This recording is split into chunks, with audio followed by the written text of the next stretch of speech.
जब ममता ब्याह कर ससुराल आई तो अपनी तरह अपनी गाय पुष्पा को भी दुल्हन की तरह सजा कर लाई। गाय ने भी साड़ी पहन रखी थी, भूरे भूरे बाल लहरा रहे थे, आंखों में काजल, कानों में बड़ी बड़ी बालियां, चूड़ियां सब पहन रखे थे उसने। माँ, सबसे पहले इस कार्टून जानवर को यहाँ से हटाओ। मुझे बहुत बदबू आ रही है। सही कह रही है बेटी, बहू पहले अपनी गाय को घर के पीछे बांध कर आ, उसके बाद तेरा गृह प्रवेश होगा। ठीक है सासू माँ। गौरी ने उसे घर के पीछे वाले हिस्से में बांध दिया। पुष्पा, तुम यहाँ आराम करो, मैं थोड़ी देर में तुम्हारा हालचाल लेने आऊंगी, तुम्हें खाना भी खिलाऊंगी। गौरी, तुम मेरी चिंता मत करो, ये तुम्हारा नया परिवार है, उनके साथ रहो। खैर, गौरी वहां से चली गई। गृह प्रवेश के बाद उसकी पहली रसोई की रस्म हुई। सबको उसका खाना भी पसंद आया। चलो, कम से कम अब खाना बनाने की दिक्कत नहीं होगी। अच्छा खाना बना लेती हो तुम गौरी। खाना पीना खाकर सब अपने अपने कमरे में सोने चले गए। पुष्पा की भी आवाज आ रही थी। इधर गौरी के सास, ससुर और ननद तीनों आपस में बातें करने लगे। मम्मी पापा, भैया तो पहले दिन ही भाभी के गुलाम बन गए, आते ही उनके खाने की तारीफ कर दी। गवार भाभी के यहाँ जाने से मोहल्ले में हमारी इंसल्ट हो जाएगी। देखो उसकी गाय कितनी जोर जोर से रंभा रही है। बेटी तू चिंता मत कर, कल विक्रम काम के सिलसिले में बाहर चला जाएगा, फिर हम इसकी खबर लेंगे। अगली सुबह विक्रम बाहर चला गया। इधर गौरी के सास, ससुर और ननद जब घर के बाहर निकले तो देखा चारों तरफ गोबर पड़ा हुआ था। इस गंवार औरत के साथ हमें रिश्ता ही नहीं करना चाहिए था। तभी वहाँ पर मोहल्ले के कुछ आदमी और औरतें भी आ गईं। भाई साहब, ये क्या नौटंकी फैला रखी है? ये गांव नहीं शहर है। हमारे घरों तक गोबर की बदबू आ रही है। अपनी बहू को समझा लो, वरना आप लोगों को इस मोहल्ले से बेदखल कर देंगे। हाँ, सुन लिया, अब इस औरत को और उसकी गाय को यहाँ से भगाना ही होगा। तीनों जब घर के पीछे तबेले में गए तो देखा गौरी बड़े प्यार से अपनी पुष्पा को खाना खिला रही थी। मेरी पुष्पा को रात में कोई तकलीफ तो नहीं हुई? रात को मच्छर तो नहीं काटे? इतने में पीछे से उसकी सास ने उसके बाल पकड़कर उठा दिए। दो कौड़ी की गवार औरत, भला कोई गाय का भी मेकअप करता है? हाँ, उसे कपड़े पहनाता है? माँ, ये सब बाद में पूछना। सासू माँ, मेरे बाल छोड़ो, मुझे बहुत दर्द हो रहा है। दर्द तो अभी शुरू हुआ है, जल्दी से अपनी गाय को यहाँ से भगा दे, वरना ये दर्द तुझे रोज मिलेगा। इतना बोलकर वो तीनों वहां से चले गए। गौरी बेचारी अपना सर पकड़कर रह गई, क्योंकि बहुत दर्द हो रहा था। तभी पुष्पा ने बड़े ही प्यार से गौरी के सर को चूमा। अब तो दर्द नहीं हो रहा गौरी? तुम बचपन से ही मेरा सारा दर्द अपने अंदर क्यों ले लेती हो पुष्पा? मुझे अच्छा नहीं लगता। मेरे रहते तुम्हें कभी कोई दर्द नहीं हो सकता। खैर, गौरी जाकर खाना बनाने लगी। इधर अब पुष्पा का सर दर्द होने लगा, क्योंकि उसने गौरी का सारा दर्द अपने ले लिया था। इसकी सास ने तो बहुत तेज बाल पकड़ लिए थे। कोई बात नहीं, मैं ये दर्द सह लूंगी, पर गौरी को कभी कोई दर्द नहीं होने दूंगी। ऐसे ही कुछ दिन बीत गए। फिर एक दिन, इतने दिन बीत गए और तेरी पुष्पा अभी तक यहीं पड़ी हुई है। इसे मायके छोड़कर आपने? सासू माँ, ससुर जी, ननद जी, मैंने अपनी पुष्पा को समझा दिया है, वो अब इधर उधर गोबर नहीं करती। माँ, लगता है लातों की बुत बातों से नहीं मानेंगे। सही कह रही हो बेटी, मैं अपनी बेल्ट लेकर आता हूँ। अब तीनों ने मिलकर उसे बहुत मारा। उसे इतना मारा कि बेचारी ठीक ढंग से चल भी नहीं पा रही थी। उम्मीद है अब तेरी अकल ठिकाने आ गई होगी। चल, अब जाके खाना बना। वो बेचारी लंगड़ाते हुए किसी तरह किचन में पहुंची। कुछ भी हो जाए, मैं अपनी पुष्पा को खुद से अलग नहीं होने दूंगी। पुष्पा खिड़की से गौरी को देख रही थी। गौरी मेरे लिए कितना कष्ट सहती है। खैर, पुष्पा वहां से चुपचाप चली गई। इधर खाना बनाने के बाद जब गौरी धीरे धीरे लंगड़ाते हुए ससुराल वालों को खाना दे रही थी, तभी अचानक वो लड़खड़ाते हुए गिर गई और सारा खाना भी जमीन पर गिर गया। इतने में उसकी सास ने उसे एक और थप्पड़ मार दिया। बेगैरत औरत हमारे सामने नाटक करती है, हैं? जा, दोबारा खाना बना कर ला। बेचारी फिर से लंगड़ाते हुए गई और खाना बना कर लाई। ससुराल वाले सारा खाना खा गए, उसके लिए बचाया तक नहीं, इसलिए गौरी बेचारी बिना कुछ खाए पिए ही सो गई। तभी पुष्पा किसी तरह गौरी के कमरे में आई, उसके माथे पर चूमने लगी और उसका सारा दर्द लेकर वापस तबेले में आ गई। बेचारी को कितना दर्द दे दिया था इसके ससुराल वालों ने। वहीं सुबह जब गौरी सोकर उठी तब, कल रात मेरा पूरा बदन दर्द हो रहा था, पर अचानक सारा दर्द गायब कैसे हो गया? समझ गई, बेचारी पुष्पा ने मेरा सारा दर्द ले लिया होगा। जाकर उसे हल्दी का लेप लगा देती हूँ। गौरी तुरंत हल्दी का लेप लेकर गई और पुष्पा को लगाने लगी। पुष्पा, तुम मेरा दर्द बार बार मत लिया करो। जब तुम मेरे लिए इतना कर सकती हो, तो क्या मैं तुम्हारा थोड़ा सा दर्द नहीं ले सकती? तो ऐसे ही दिन बीत रहे थे। कुछ दिनों बाद पुष्पा और गौरी दोनों को उल्टी होने लगी। जब डॉक्टर को बुलाया गया तो पता चला कि गौरी और पुष्पा दोनों ही गर्भवती हो चुकी हैं। ये तो गर्भवती हो गई। अगर ये बात विक्रम को पता चली तो सब कुछ छोड़कर वो यहाँ आ जाएगा और फिर हम इन दोनों को घर से भगा नहीं पाएंगे। अरे, हम उसे बताएंगे ही नहीं तो उसे पता कैसे चलेगा? खैर, रात में खाना पीना बनाने के बाद गौरी अपनी गाय के पास जाकर बैठ गई। उसके बाल संवारने लगी, उसे नए नए कपड़े पहनाने लगी। गाय ने अपनी पूंछ से ही खुद का मेकअप भी किया। गौरी, अब मैं भी तुम्हारी तरह माँ बनने वाली हूँ, इसलिए हर रोज मेकअप करूंगी ताकि मेरा बछड़ा भी मेरी तरह खूबसूरत पैदा हो। हाँ पुष्पा, मैं भी अब बहुत खुश हूँ। तो ऐसे धीरे धीरे 9 महीने बीत गए। हर रोज गौरी के ससुराल वाले उसे प्रताड़ित करते थे, लेकिन गौरी टस से मस नहीं हुई। जब भी उसे दर्द होता पुष्पा उसका सारा दर्द खींच लेती थी। फिर एक रोज ससुराल वालों ने अकेले में कोई योजना बनाई। देखो, आखिरी महीना चल रहा है। अब अगर हमने इसे घर से नहीं भगाया तो ये दोनों हमेशा के लिए टिक जाएंगी, और हम अपनी तरफ से इसे घर से भगा भी नहीं सकते क्योंकि कोई कारण नहीं है। मेरे पास कुछ गुंडे हैं, उनका सहारा लेता हूँ। उसका ससुर गुंडों से जाकर मिला। ये रही फोटो और ये लो 10,000। बाकी के काम होने के बाद उस औरत को इतना मारना कि उसकी याददाश्त चली जाए। टेंशन ना लो सेठ। इतना बोलकर उसका ससुर घर वापस आ गया। उसके बाद गौरी, घर की सारी सब्जियां खत्म हो गई हैं, जाकर बाजार से ले आ। मेरा आखिरी महीना चल रहा है, ऐसे समय में मैं अकेले बाजार कैसे जाऊंगी? चुपचाप जाती है या फिर से डंडा उठाए? हाँ, नहीं नहीं, जाती हूँ। इतना बोलकर गौरी बेचारी अकेले ही बाजार गई, और जब वो वापस लौट रही थी तब उन्हीं गुंडों ने गौरी को मारने के लिए दौड़ा लिया। रुक जा, आज हम छोड़ेंगे नहीं। हे भगवान, पता नहीं कौन है ये लोग। मैं ज्यादा देर दौड़ भी नहीं सकती, वरना मेरे बच्चे को नुकसान भी हो सकता है। पुष्पा, कहाँ हो तुम? मेरी मदद करो। अरे धीरे धीरे क्या भाग रहे हो? तेज दौड़ो, इसको इतना मारो कि इसकी याददाश्त चली जाए, वरना बाकी का पैसा नहीं मिलेगा। लेकिन जैसे ही वो गुंडे गौरी को पकड़ने को हुए, वैसे ही बीच में पुष्पा नाम की एक खूबसूरत गाय आ गई। उसने अपने चारों पैरों में चूड़ियां पहन रखी थी, होठों पर लिपस्टिक लगा रखी थी, दोनों कानों में बड़े बड़े झुमके पहन रखे थे और मेकअप भी कर रखा था। बड़े बड़े लंबे लंबे भूरे भूरे बाल उसकी शोभा में 4 चांद लगा रहे थे। पुष्पा, अच्छा हुआ तुम आ गई। अरे ये गाय क्या बचा पाएगी? गाय माता तो बेचारी सीधी सादी होती हैं। लगता है तुम्हारी गाय भी गर्भवती है। गाय समझ के माता समझा है क्या? बाप है मैं। इतना बोलकर गाय ने अपनी पूंछ से पहले अपने बाल सही किए, फिर एक लात उस गुंडे को मारी, जिससे वो आसमान में उड़ने लगा और किसी बहुत ऊंचे पेड़ पर जा गिरा। अरे मेरा पिछवाड़ा तोड़ डाला रे। अरे ये गाय है या कुछ और? तू मेन गुंडा है ना? अब देख तुझे मैं कैसे मजा चखाती हूँ। अब उस गाय ने मेन गुंडे को अपनी पूंछ में लपेटा और आसमान में फेंक दिया। अरे बचाओ, कोई बचाओ। तो इस तरह उन गुंडों से गौरी को बचाकर पुष्पा सही सलामत उसे घर वापस ले आई, जिसे देखकर उसके ससुराल वाले चौंक गए। सारा मोहल्ला भी वहाँ इकट्ठा था। ये सही सलामत वापस कैसे आ गई? 10 महीने होने को है, अभी तक इन लोगों ने अपनी गाय को यहाँ से नहीं भगाया। लगता है अब टेढ़ा रास्ता अपनाना होगा। अब मोहल्ले वाले ने उन्हीं गुंडों को पैसा देकर गौरी के ससुराल वालों की सुपारी दे दी। अगले ही दिन वो गुंडे उसके सास ससुर और ननद तीनों को मारने पीटने लगे। पूरा मोहल्ला भी इकट्ठा हो गया। अरे तुम लोग ये क्या कर रहे हो? मैंने तो तुम्हें अपनी बहू को मारने के लिए पैसे दिए थे और तुम हमें ही मारने लगे। अरे देखो कितना बदतमीज आदमी है, अपनी ही बहू को ही मारने को सुपारी देता है। इन लोगों को छोड़ना मत। हाँ, बचाओ बचाओ। तो इस तरह वो गुंडे उसके ससुराल वालों को मार रहे थे, लेकिन तभी बीच में पुष्पा आ गई। पुष्पा ने फिर से एक गुंडे को उठाकर फेंक दिया, फिर दूसरे गुंडे को उठाकर फेंका। अरे यह तो वही गाय है, लेकिन आज हम इसका भी इंतजाम करके आए हैं। सभी गुंडों ने पुष्पा को चारों तरफ से घेर लिया और उसे मारने लगे। मोहल्ले वालों, मैं आज पहली बार बोल रही हूँ आप लोगों के सामने, ये मेरा परिवार है और मेरे परिवार वाले मेरे साथ या गौरी के साथ कुछ भी करे। आप लोग कौन होते बीच में बोलने वाले? आज भले ही मैं कुर्बान हो जाऊं, पर मेरे परिवार को कुछ नहीं होगा।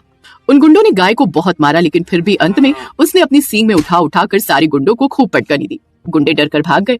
गाय को बहुत चोट भी आ गई। पुष्पा, तुम ठीक तो हो ना? इससे पहले कि पुष्पा कुछ बोल पाती, वो तुरंत बेहोश हो गई। उसके ससुराल वालों ने तुरंत जानवरों के डॉक्टर को बुलाया। बेचारी गाय को हम कितना बुरा समझते थे, खुद चोट खाकर इसने हमें आज उन गुंडों से बचाया।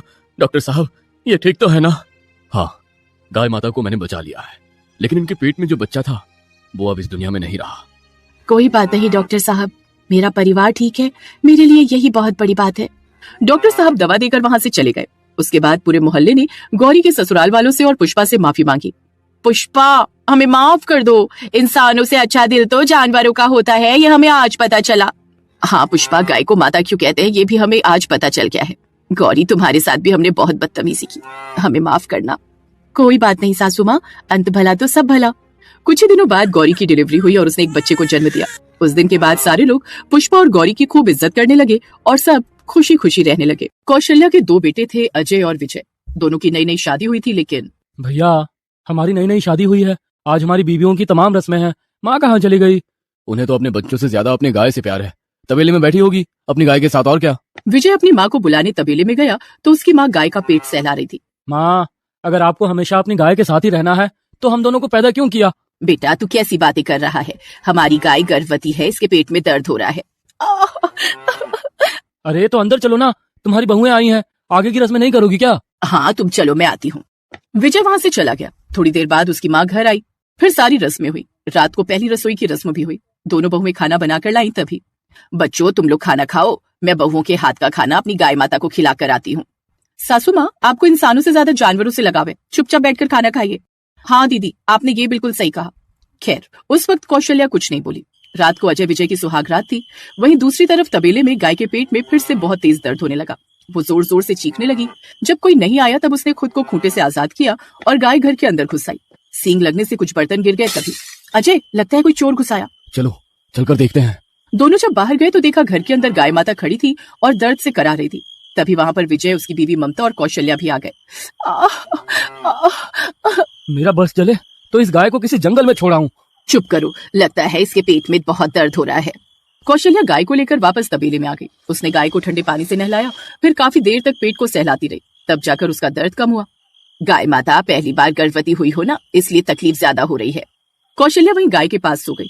तभी गाय मन ही मन सोचने लगी, इन्होंने मुझे मेरी सगी माँ से भी ज्यादा प्यार दिया है, मैं हमेशा इनका साथ दूंगी।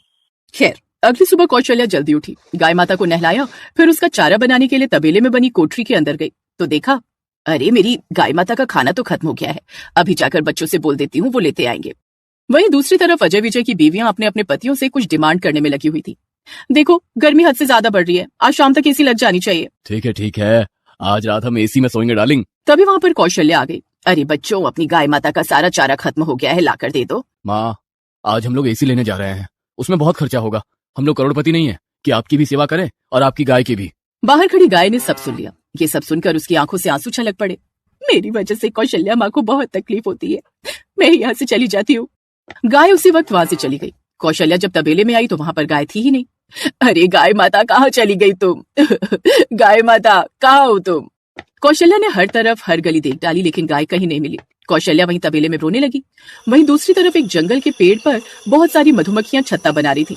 तभी कुछ लड़के आए और चप्पल मार मार कर उसका छत्ता खराब कर दिया। हे भगवान, ये इंसान हमें अपना छत्ता कहीं लगाने क्यों नहीं देते? मधु, अब हम लोग जाएं भी तो कहाँ जाएं? हम सबके बच्चे भी तो परेशान हो रहे हैं। तभी उस जंगल में कौशल्या की गाय आ गई।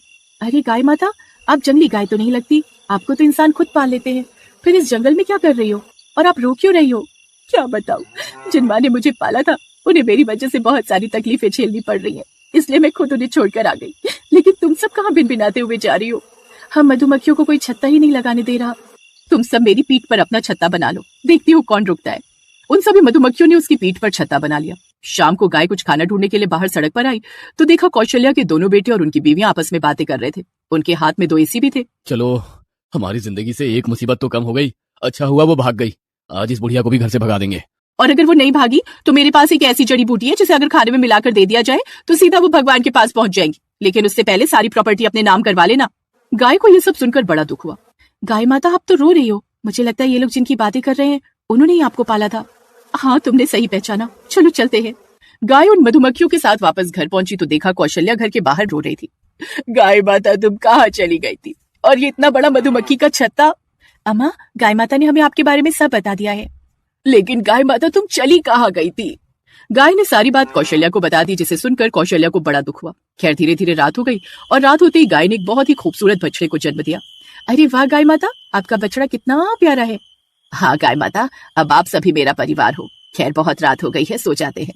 कौशल्या के कहने पर सारे लोग सोने लगे। कौशल्या भी वहीं सोने की कोशिश करने लगी, लेकिन उसको बार बार वही सब बातें याद आ रही थी। मैंने कभी सपने में भी नहीं सोचा था कि मेरे बच्चे मुझे ही ऊपर पहुंचाना चाहेंगे। यही सब सोचते सोचते वो सो गई, लेकिन कौशल्या की आंखों से आंसू अभी भी छलक रहे थे। तभी सुबह सुबह अचानक मधुमक्खी ने देखा कि एक ट्रक बहुत तेज स्पीड में चला रहा था और कौशल्या नींद में सड़क के बिल्कुल बीचों बीच चल रही थी। गाय जोर जोर से रंभाने लगी, फिर भी कौशल्या की नींद नहीं खुली। गाय माता, मैं कुछ करती हूँ। ट्रक कौशल्या से टकराने वाला था कि तभी अचानक मधुमक्खी कौशल्या के पेट पर गुदगुदी करने लगी, जिससे उसकी नींद खुल गई। जैसे कौशल्या ने ट्रक देखा, तुरंत सड़क के किनारे आ गई और बच गई। अम्मा, लगता है तुम रात भर सोई नहीं होगी, इसीलिए गहरी नींद में चली गई थी। अरे क्यों बचाया मधु तुमने मुझे, ऐसी जिंदगी से तो मर जाना ही अच्छा है। आपको कुछ हो गया तो मेरा, इन मधुमक्खियों का और मेरे बच्चे का क्या होगा? आप सबके लिए तो जिंदा हूँ। गाय माता, यही रुको, मैं आपके लिए घास लेकर आती हूँ। खैर, कौशल्या घास लेने खेतों में चली गई। इधर कौशल्या की दोनों बहुएं बाहर आई। ममता, ये सब क्या है? बुढ़िया की गाय तो भाग गई थी, फिर वापस आ गई। खुद तो आई ही, पूरा जंगल लेकर चली आई। देख, मधुमक्खी का छत्ता कितना बड़ा लगा हुआ है इसकी पीठ पर। हाँ, और इसने तो बछड़ा भी पैदा कर दिया। इससे पहले कि कौशल्या आ जाए, भगा देते। चल भाग यहाँ से। जैसे ही दोनों बहुएं गाय को भगाने लगी, वैसे ही सारी मधुमक्खियों ने हमला कर दिया। अरे भाग यहाँ से, वरना हमारा मुंह लाल कर देंगे मधुमक्खियां। दोनों बहुएं घर के अंदर चली गई। थोड़ी देर बाद कौशल्या घास लेकर आई और गाय को खिलाने लगी, लेकिन जब उसने गाय का दूध निकालना शुरू किया तो दूध के साथ शहद भी टपक रहा था। अरे ये क्या, ये तो शहद वाला दूध है, ये सब कैसे हो गया? कहीं गाय माता को कोई बीमारी तो नहीं लग गई? ओहो, मेरे पास तो इलाज कराने के पैसे भी नहीं है, अब क्या होगा? अम्मा चिंता मत करो, ये दूध गाय माता का है और शहद हम मधुमक्खियों का, इसे हम दोनों का प्यार समझ लीजिए। तभी कुछ आदमी गाय से शहद वाला पीला दूध निकलता देख उसके पास आ गए। अरे अम्मा, तुम्हारी गाय ने ये पीला दूध क्यों दिया? ये लो एक बार पीकर देखो कैसा लगता है। कौशल्या ने उसे एक गिलास दूध दिया। दूध पीने के बाद, अरे वाह अम्मा, इस दूध में तो शहद है। दूध वाला शहद तो कहीं मिलता ही नहीं है। मुझे 5 लीटर शहद वाला दूध दे दो, मैं इसके 5,000 दे दूंगा। मैं भी हर रोज आपसे 1 लीटर ये शहद वाला दूध लेने आऊंगा। कौशल्या ये सुनकर बहुत खुश हुई। उसने सबको शहद वाला दूध दिया और एक साथ खूब पैसे मिल गए उसे। ये सब उसकी दोनों बहुओं ने देख लिया। ये गाय तो कमाल की निकली, अब हम भी इसका दूध निकाल कर बेचेंगे। तो ऐसे ही कौशल्या शहद वाला दूध बेचकर पैसे कमाने लगी और उन सबके साथ तबेले में ही रहती थी। मधुमक्खी का छत्ता भी अब काफी बड़ा हो चुका था। एक रोज जब कौशल्या नहीं थी तब ममता और राधिका बर्तन लेकर आई। दीदी आज इसका सारा शहद वाला दूध निकाल कर बेच देते हैं। जैसे ही ममता दूध निकालने लगी वैसे ही सारी मधुमक्खियां उन पर चिपट पड़ी। अरे भागो, आज रात सबसे पहले इन मधुमक्खियों को ही रास्ते से हटा देंगे, उसके बाद इसका दूध चोरी करेंगे। इतना बोलकर वो दोनों वहां से भाग गई। जब कौशल्या वापस आई तो गाय और मधु ने सारी बात उन्हें बताई। अम्मा ये लोग आपसे प्यार नहीं करते, हम सब यहाँ से कहीं दूर चलकर अपनी दुनिया बसाते हैं। शहद वाला दूध शहरों में तो और भी ज्यादा महंगा बिकेगा। कौशल्या उन सबको लेकर शहर चली गई। वहां वो किसी जंगल में तंबू बनाकर रहने लगी। कुछ महीनों में उसने शहद वाला दूध बेचकर एक अच्छा सा तबेला और एक बड़ा सा घर भी बनवा लिया। वहीं दूसरी तरफ जब से माँ और गाय गई हैं, तब से बड़ा सुकून है। सारी प्रॉपर्टी खुद ब खुद हमारी हो जाएगी। तभी वहां पर एक आदमी ढेर सारे बच्चों और वकील के साथ आया। आप लोग इसी वक्त ये घर खाली कर दीजिए। इस घर की मालकिन ने ये घर अनाथ बच्चों को दान कर दिया है। ये क्या बोल रहे हैं आप? कम सुनाई देता है क्या? चुपचाप निकलो, वरना पुलिस डंडे मारकर भगाएगी। तो इस तरह कौशल्या का वो घर अनाथ बच्चों का हो गया। उसके बेटों और बहुओं को अपने कर्मों का फल मिल गया और बूढ़ी माँ, गाय का बछड़ा और मधुमक्खियां सब खुशी खुशी एक